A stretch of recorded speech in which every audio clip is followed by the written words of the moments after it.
1, 2, 1, 2, 3. Et oui.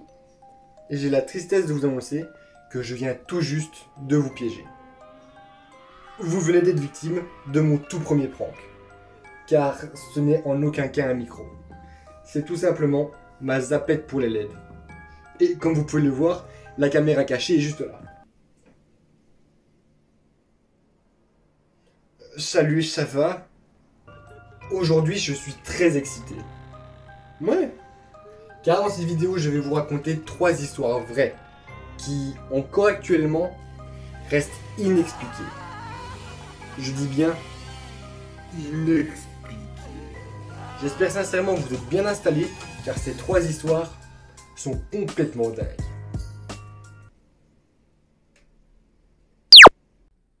Let's go. On commence directement avec l'histoire de Mary Lee.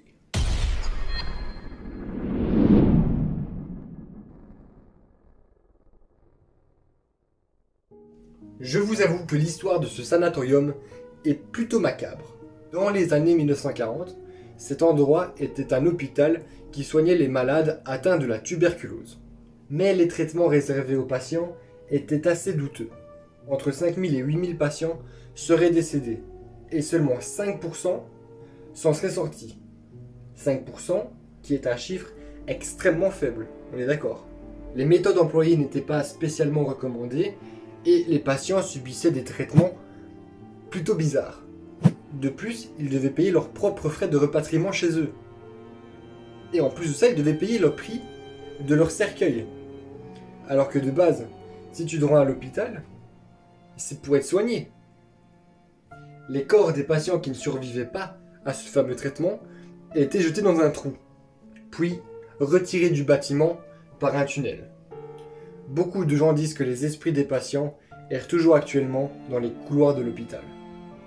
Mais l'histoire la plus terrible qui s'est passée dans cet hôpital, c'est l'histoire de l'infirmière Mary Lee. Car cette fameuse infirmière, en soignant ses patients, a malheureusement contracté la maladie. Et on l'a retrouvée pendue dans sa chambre. La chambre numéro 502. Ouais, mais ça, on s'en bat les couilles. Tout à fait d'accord avec toi, on s'en bat les couilles. Son corps serait resté pendu toute une journée sans être enlevé. Et en plus de ça, à la vue de tous les patients. Ici, comme vous pouvez le voir, c'est une photo de l'hôpital où l'on peut apercevoir Mary Lee sous une forme complètement fantomatique, hantant sans cesse les murs de l'hôpital.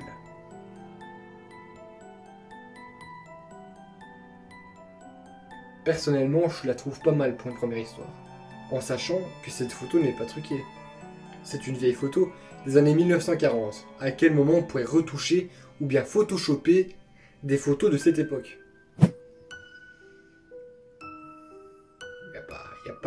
C'est pas possible, non.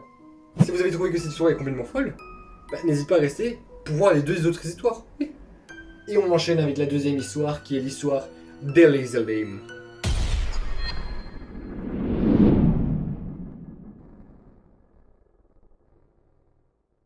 La mort d'Elisa Lam fait partie des plus grands décès aux causes inexplicables. En février 2013, une histoire pour le moins étrange est arrivée à Elisa Lam, âgée de 21 ans à l'époque. Le corps de cette jeune étudiante a été retrouvé par un agent de sécurité. Son corps flottant dans un mini château d'eau situé sur le toit du Cecil Hotel, qui se trouve à Los Angeles. Elle avait été trouvée peu de temps après que les clients commençaient à se plaindre comme quoi l'eau avait un goût étrange. Un extrait vidéo de la caméra de surveillance a agité le web, laissant penser que des phénomènes paranormaux auraient causé la mort de l'étudiante. Peu de temps avant son décès, on peut voir qu'Elisa Lam pénétrait dans l'ascenseur et a commencé à appuyer sur les boutons sans que cela déclenche un mouvement de l'ascenseur. Ce qui déjà est assez bizarre, enfin je trouve. Elle regarde donc aux alentours en pensant voir quelqu'un. Mais c'est vraiment à 1 minute 57 que la vidéo devient réellement étrange. La jeune femme commence à être agitée, à s'énerver, et semble communiquer avec une personne, visiblement invisible. Les images des autres caméras ont prouvé que la jeune femme était bel et bien seule dans le couloir, et qu'il n'y avait aucune raison pour qu'elle agisse de la sorte. Aucune trace de drogue, d'alcool ou bien même de mutilation ont été trouvées lors de son autopsie. Ouais. Et il faut aussi préciser que le couvercle du mini château d'eau sur le toit était fermé, comme s'il n'avait jamais été ouvert. L'endroit était aussi impossible d'accès. En plus ça protégé par une alarme, une porte extrêmement lourde et en plus de ça, les réservoirs étaient entourés de murs très hauts. Comment elle aurait pu les franchir? C'est dingue. Tellement difficile d'accès que la police a dû envoyer plusieurs hommes pour ouvrir la porte et sortir le corps d'Elisa Lam. On peut donc se poser la question de comment Elisa Lam aurait pu se retrouver dans cet endroit. Par quelle magie? Mais pourquoi a-t-elle eu cette attitude? Pourquoi a-t-elle réagi de cette manière? Est-ce qu'elle aurait eu des tendances schizophrènes? Ou bien quelqu'un rôdait réellement dans le couloir? On ne le saura jamais. Et voilà, c'est la fin de cette deuxième histoire. Elle est tout aussi ouf que la première. Enfin, je trouve. Mais du coup, je te conseille de rester pour la troisième histoire. Car on enchaîne directement avec l'apparition de Freddie Jackson.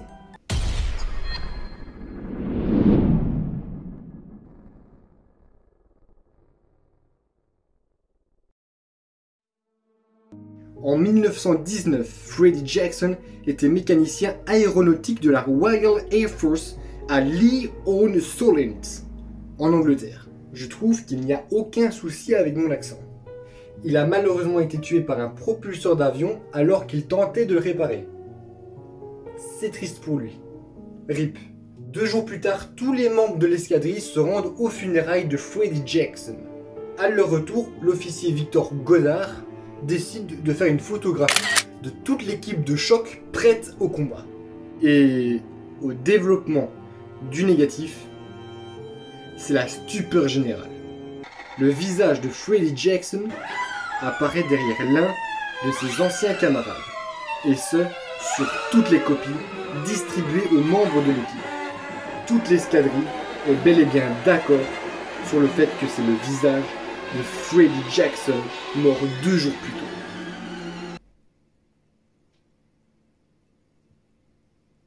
Ouais. Qu'est-ce que vous en pensez? Qu'est-ce que vous en pensez? Elle est là ma question, elle est là ma petite question, c'est qu'est-ce que vous en pensez? Et j'ai le malheur de vous annoncer que c'est déjà la fin de cette vidéo. J'espère qu'elle vous aura plu. Si c'est le cas, n'hésitez pas à lâcher le pouce bleu pour me faire savoir que vous aimez ce concept. Le concept de vous raconter des histoires vraies, encore aujourd'hui inexpliquées. En plus de ça, n'hésite pas à me dire ce que tu en as pensé dans l'espace des commentaires pour les 3 histoires. Et en plus, si tu me trouves charismatique et gentil, n'hésite pas à t'abonner juste ici.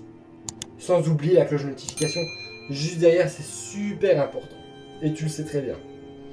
Sur ce les potos, je vous dis à très vite. Non, à bientôt. Ciao ciao.